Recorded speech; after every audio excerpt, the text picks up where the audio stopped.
Welcome to Success Authorities Conversation Street with Leadership Authority Peter Beaumont and with Business Culture Authority Ronn Lehmann and me, Linda Ruhland, Success Authorities founder.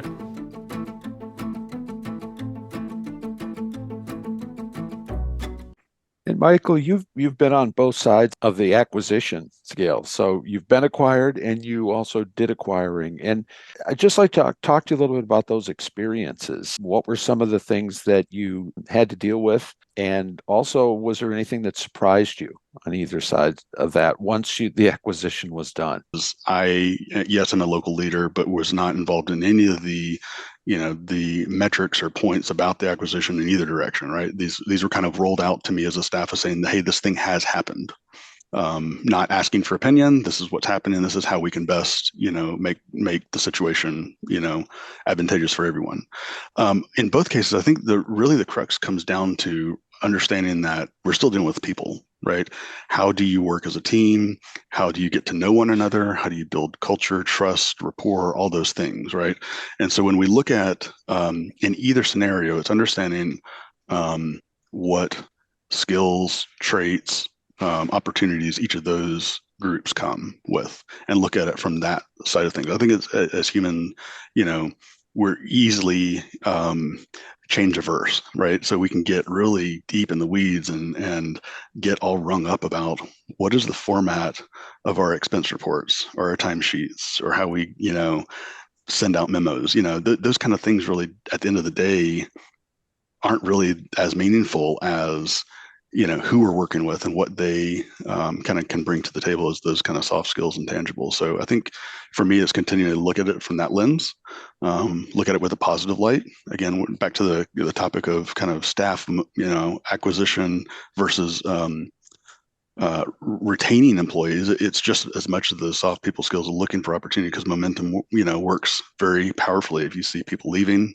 maybe that begets more people leaving. If you look for opportunities to celebrate those things and sell them in a positive but accurate light, don't oversell, don't, go with the saying that nothing's going to change, everything's going to stay the same. Well, that's kind of a recipe for not being, clear-eyed about everything's changing, but what can we retain about what we do well and how can we contribute?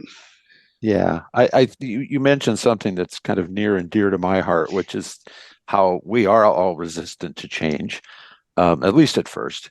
And in those situations, I have a client right now that has been acquired, and what I notice is that people are, in fact, finding all those little things, like here's the way now expense reports are done. And if they're negative about the change, they're looking for evidence. Yeah. And they build their case through, see, this is bad, this is bad, this is bad, as opposed to how you mentioned, is looking at it more holistically and saying, what are the opportunities that we have now? And yeah, we have to learn how to do an expense report differently, but like in the case of this client I'm working with, we suddenly now have financial resources we didn't have before. And so if we pay attention and they keep track of these things and we start doing that, we will have resources. So it's kind of a mindset shift, but so often it's done sort of piecemeal.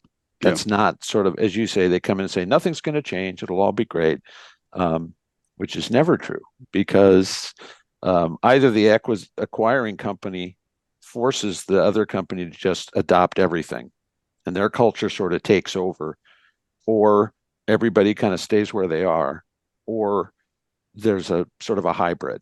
Yeah. And being intentional about that hybrid, I think, is always the best way to go. But so often, at least when I deal with acquisition things, culture is never really thought about.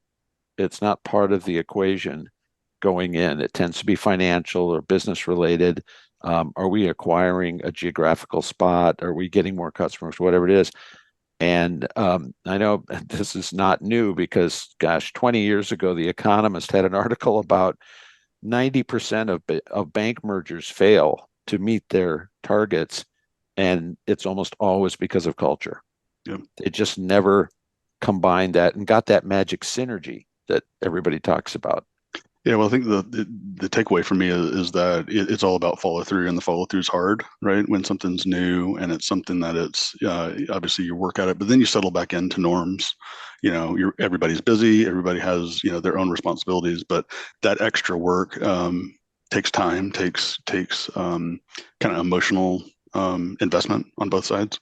And I will say that I think that's one of the things that has worked quite well is we have had a number of times where we've had leadership face to face coming from other office locations to be here with staff, to get to know people, to do those social outings. And then it becomes easier that you're not just dealing with a name in an email or a face on a screen, but you really start, developing those relationships. Again, it comes down to people and how we can kind of work together. So Yeah. I would say that is one of the key pieces I think has been that I have seen personally as a strong, piece of that equation being successful is to have that human interaction on a regular basis as follow up, not just within the first 3 months or not within the first year, but a continued investment in seeing that kind of FaceTime and really valuing the people here as we're kind of our own regional presence, but how we fit in with the greater organization.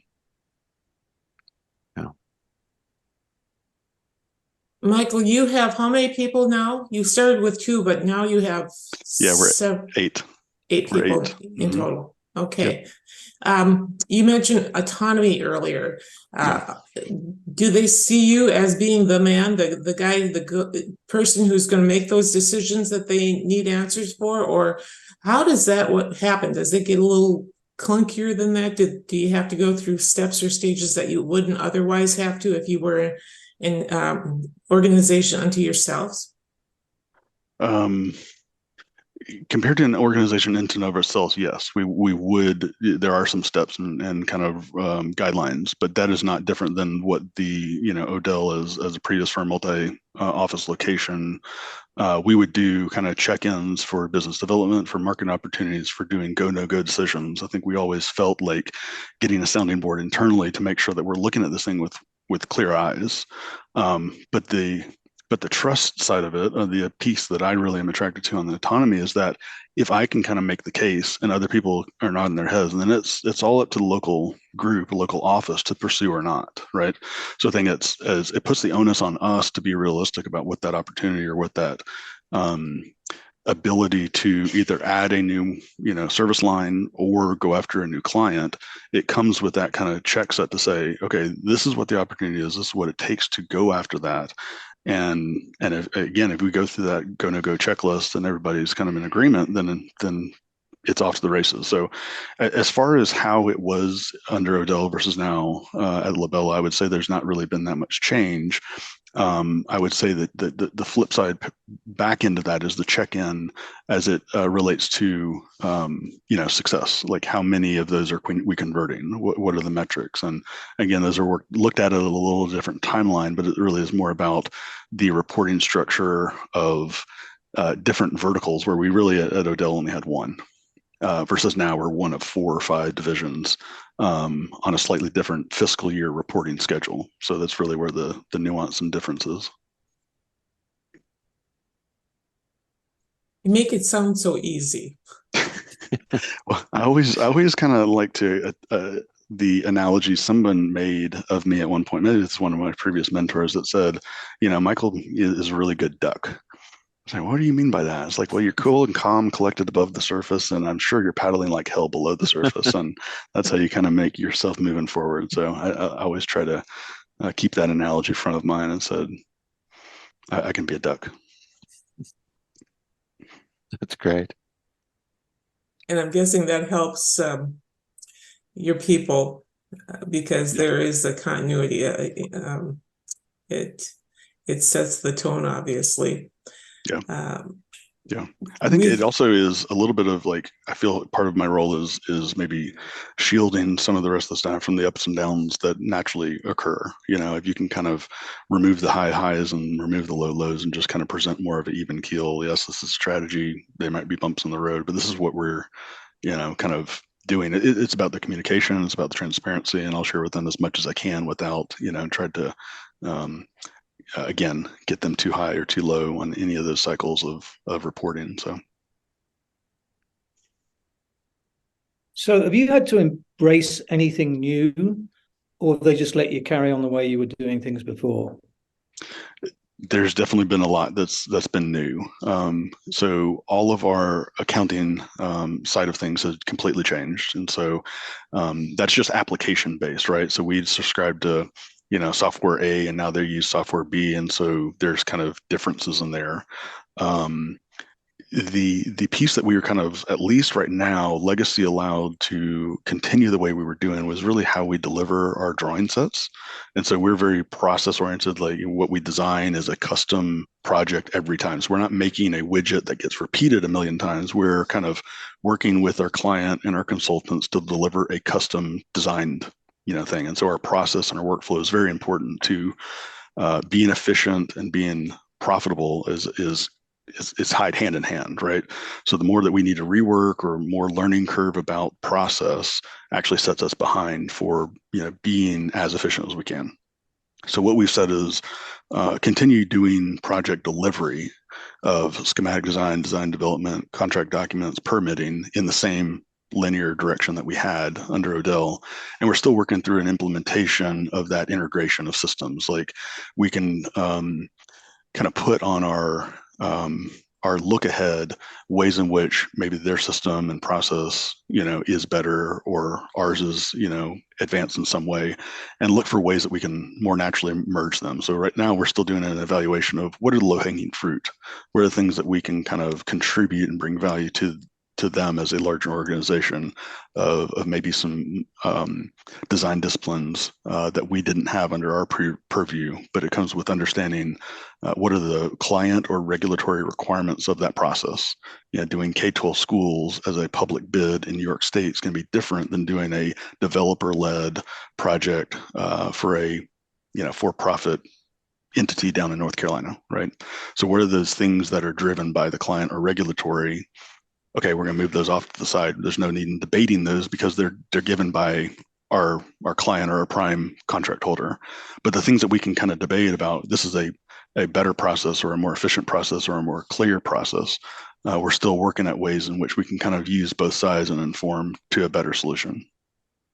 So how big's the company now? What's it gone from to? Yeah, great. So Odell was about 45 to 50 architects, interior designers, planners in 3 office locations. Within Labella, the architectural division is about 180 people. Company-wide, we're about 14 to 1,500 members. So those divisions of civil engineering, for project management, for wastewater, infrastructure, solar, those are obviously a larger piece of their organization pie.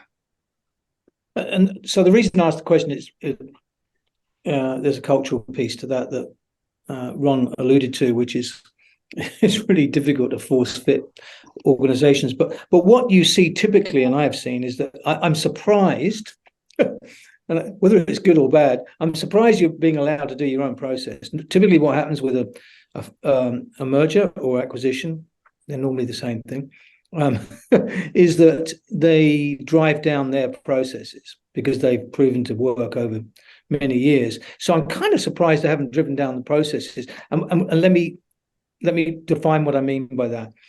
Not necessarily the way you go about the work with your client, because that you made the good point that it may change depending on the client. But there are core processes that every organization has to have, and they will drive it through the company, because if people switch from a location to another location or pick up a particular role, they have to understand that they're working with the same processes. Does that make sense? It makes complete sense. Right. And So yes, I'm surprised that hasn't. I'm kind of. I guess my question is, why do you think that hasn't worked? Hasn't happened? Because it will. Yeah, I think some of it may be just kind of point in time of again, we're a year and a half in. Maybe there's a longer range picture about certain things. Mm-hmm. There have been some previous models of acquisition that Labella has done, and again, I'm gathering from previous anecdotal evidence is sharing there are some natural timelines that these things need to kind of work themselves out. I would say, at least within the architectural and design our process is really more about the representation graphically of how we go through leading a client from concept to building a physical location. And so those things, as they're governed by state building codes and other regulations, how we work through process, those really don't change as much. I guess the ones that have are really more on the bookkeeping, the housekeeping, the marketing, the pursuit. And I guess that we have in some cases. Part of the acquisition was to get more regional diversity down in the Southeast, where we had a stronger presence. And so that is probably why we've maybe been left to continue as we've set up. There are some locations within the company that already had a Labella presence, and now they're kind of merging in with Odell staff. Charlotte, North Carolina is actually one of the good examples about that. And so it comes with a continuing kind of testing about staff availability, staff sharing, and then if you're kind of keeping these things siloed to say Odell legacy projects that were signed up or for a period of time after the acquisition are left to continue, then making sure that those people that are coming on from the Labella side just to be the staff management, the production, those types of things, understand from the get-go, this is the graphic platform and process that has been set up for this project, and we're going to continue it to its natural conclusion. So we do a lot of that kind of project setup internal to be clear about, what guidelines are we following, right? And at some point, it comes down to just graphically, how are things represented on the paper. So how long does a project last? I know that can vary. Yeah. But, long time. Yeah. I would say most people are shocked that it's not uncommon for a project that. So, for example, we're doing a sports project with a higher education entity. We started that project in 2020. We submitted for permit documents last summer, the summer of 22, and we won't open that project for construction commencement until the spring or late winter of 24. So we could easily have 2 years of design process, then a year of bidding and permitting and pre-construction rollout, and then another year or two of construction. So yes, it depends on size and scale and complexity of the project, but in some cases, the project has already been started with that client. It's easier and more efficient to continue that project in the way it's been set up through its duration. And then as you have the next one roll out to say, okay, and this kind of comes back to your questions earlier, and Linda, some of the prep that you and I talked about marketing pursuits, right? So there's a longer lead time about how do we brand ourselves? How do we sell ourselves? And so when we first started, we were Odell. And then here in Nashville, as we kind of were acquired, but we're in our previous physical space, we were branding online digitally and going after projects as Odell, a Labella company. Now that we've opened a new brick and mortar, we're kind of rolling out that we're Labella Associates. We have not changed as the people that you are working with on a day-to-day basis, but the name on the proposal letter, the name on the building, has made an intentional, kind of shift to change. So again, these things are a little bit more longer range, and maybe it's the nature of the business that we are, involved in projects that run a longer, calendar timeline. Yeah. So, which poses another question, which is what advantages have you seen since, or has nothing changed? I mean, you've expanded, but was that as a result of that, or was that just coincidental?